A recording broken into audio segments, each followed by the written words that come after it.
రాజశేఖర కవికృత ప్రకృత నాటిక కర్పూర మంజరి 6వ భాగం 14/3/26.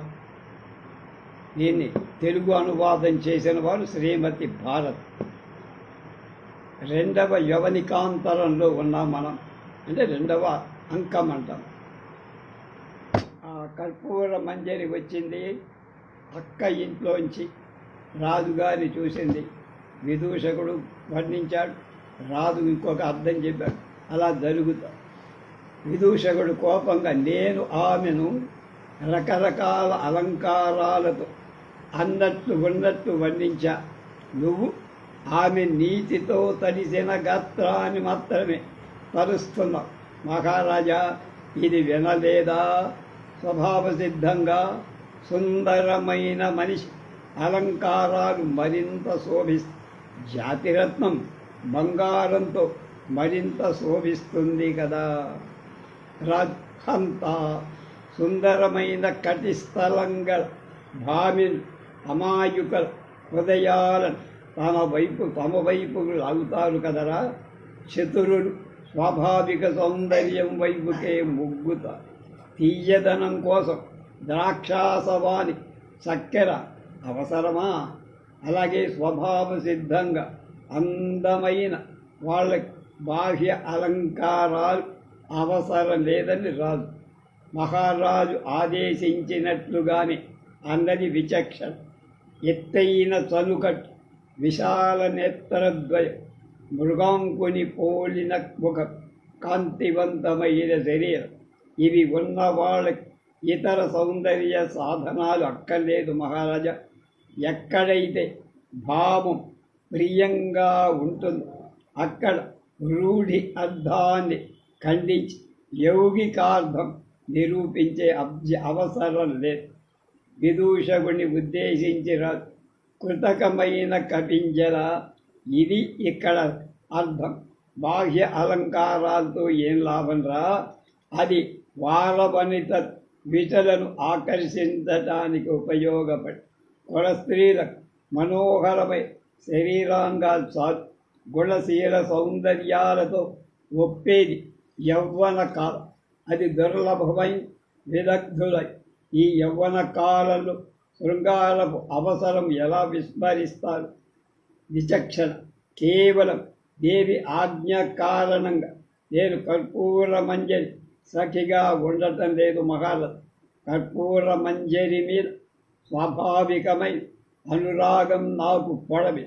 అందుకే ఆమె అవసరాలు చూస్తున్నా. అందుకే మీకొక నివేదన. కర్పూర మంజరి మనస్సులో ఉద్విగ్నత తెలుసుకోవాలని చెరులు ఆమె పయ్యదపై అలంకారం కోసం చెయ్యి పెడితే అక్కడ వేయిమికి చెయ్యి నిలవటం లేదు. సంతోషాన్ని భీతిని గుర్తించే ఇంకొక మాట, ఆ సుందరి రాత్రిళ్ళు చంద్రకాంతిని అడ్డుకున్నందు చెయ్యి చంద్రుడి ఎదురు అడ్డు పెట్టుకుంటోంది. సాధారణంగా సూర్యకాంతికి ఇలా అర్థం, కానీ ఆమె చంద్రకాంతి కూడా భరించదు.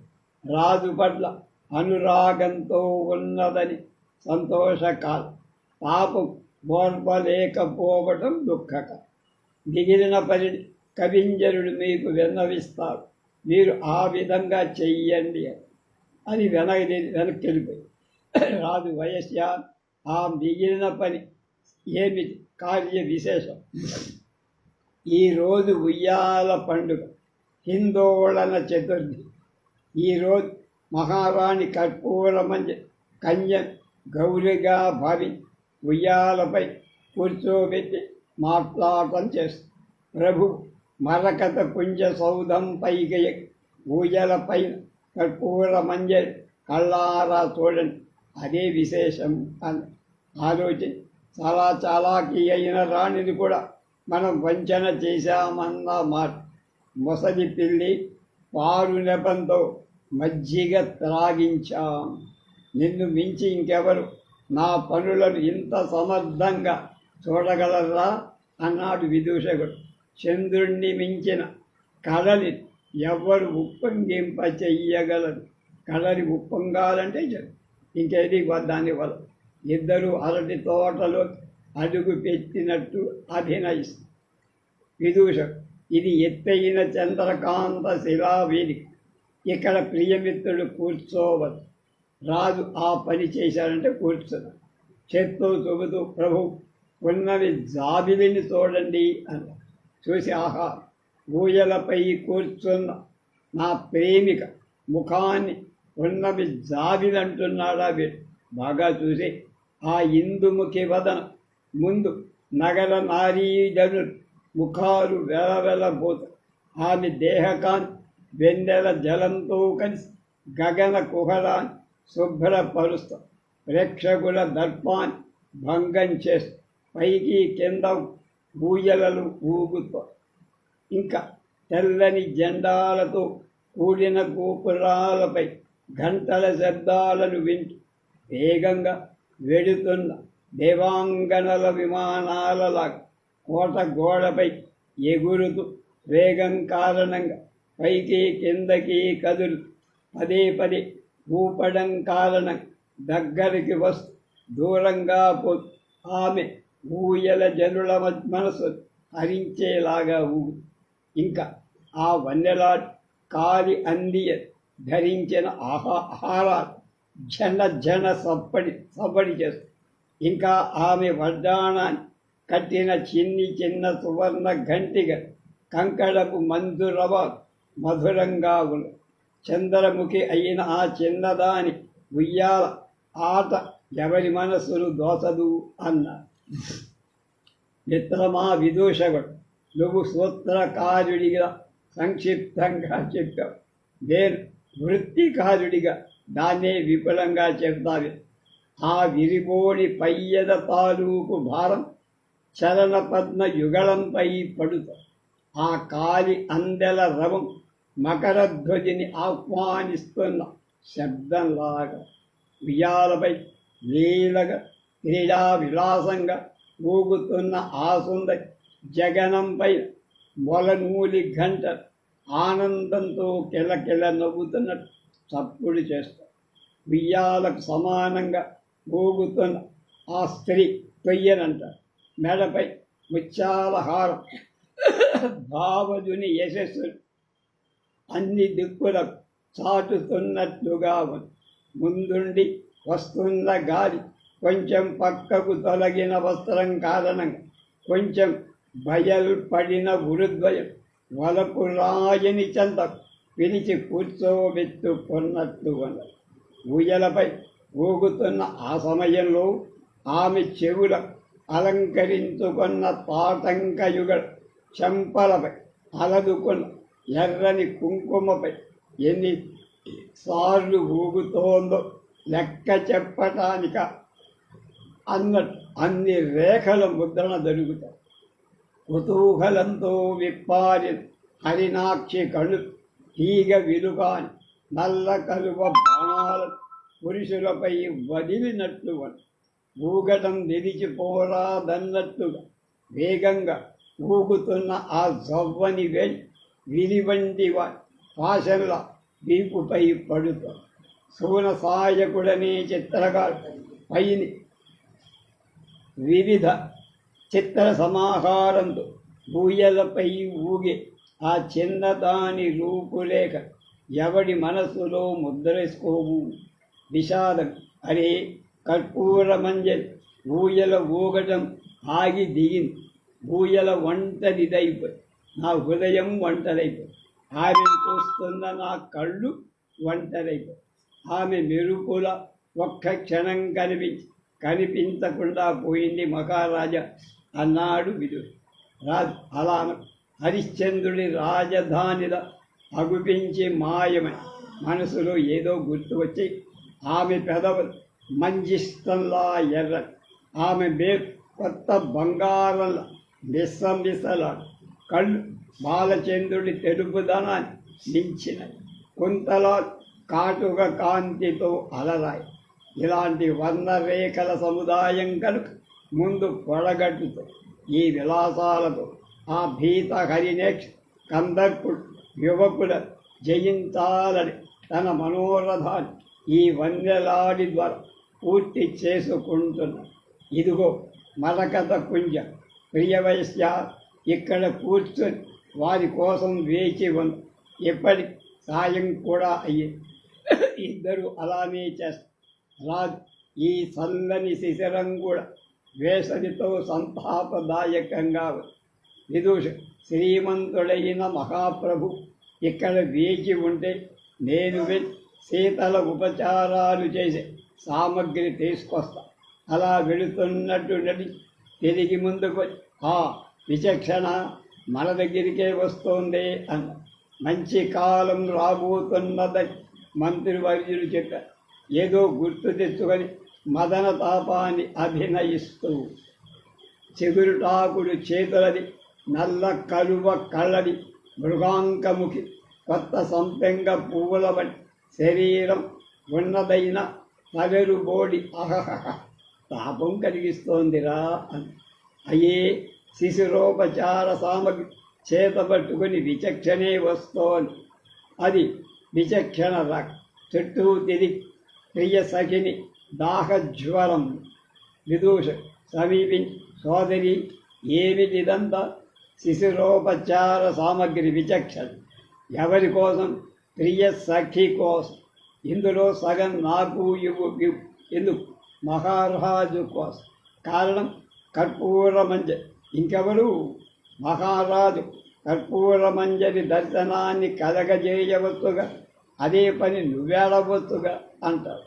ఇద్దరూ నవ్వుకోరు. మహారాజెక్కడ? నువ్వు చెప్పినట్టు మరకత కుంజంలో ఉన్నారు. అయితే ఆయనతో సహా అక్కడే ఒక నిమిషం వాళ్ళిద్దరూ ఒకరినొకరు చూసుకుంటే ఈ శిశిర ఉపచార సామగ్రి నీటిలో పారేయచ్చు. ఆమెను లాగి తిరిగి రాని చోటికి పో, మళ్ళీ రాకు అని దాక్కున్నాడు.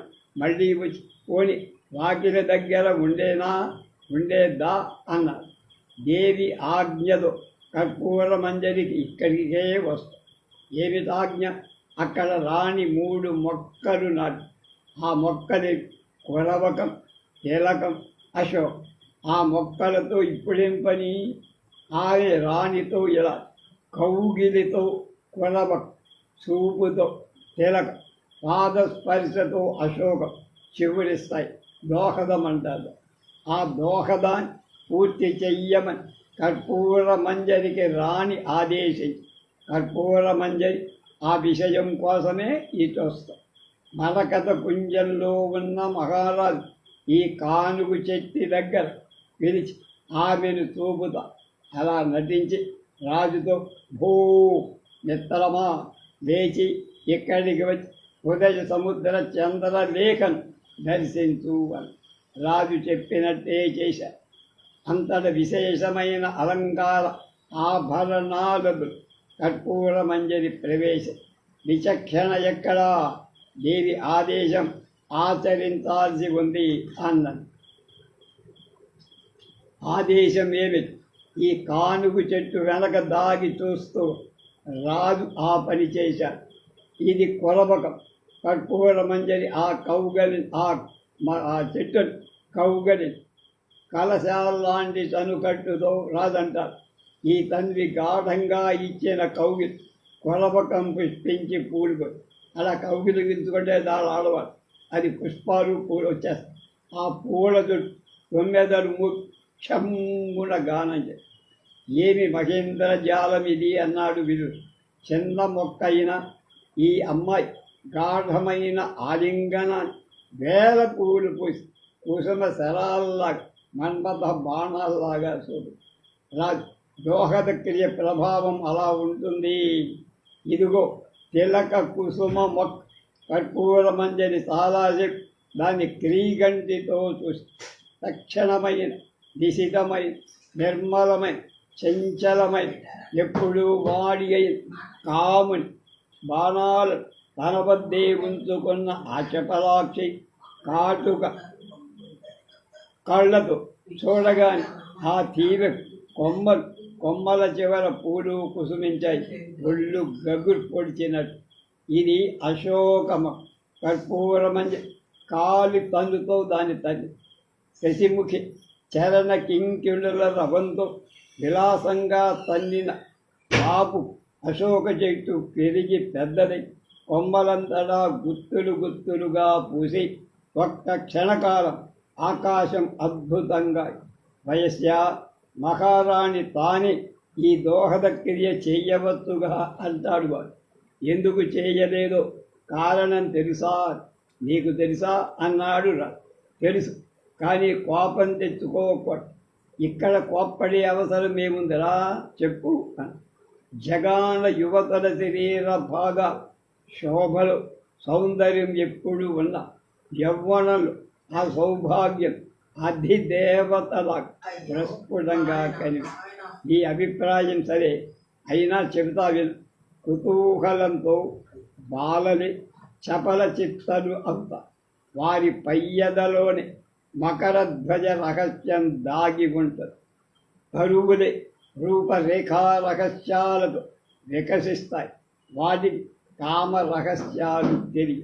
నేపథ్యం వైతాడు మహాప్రభు సంధ్యసుఖంగా పరిణమించుగా మంజిష్ట రాగంలా ఎర్రని కాంతి కిరణాలతో చక్రవాక పక్షులకు పరమ మిత్రులై పండిన నారింజరంగు కాంతితో రవి లోకుల కనుల కమలాలకు అర్ధనిద్రను కలగజేస్తూ మానిరుల ప్రణయ కోపాన్ని హరింప చేస్తూ పడమటి కొండను ఆశ్రయించి క్షణాల్లో దిగిపోత.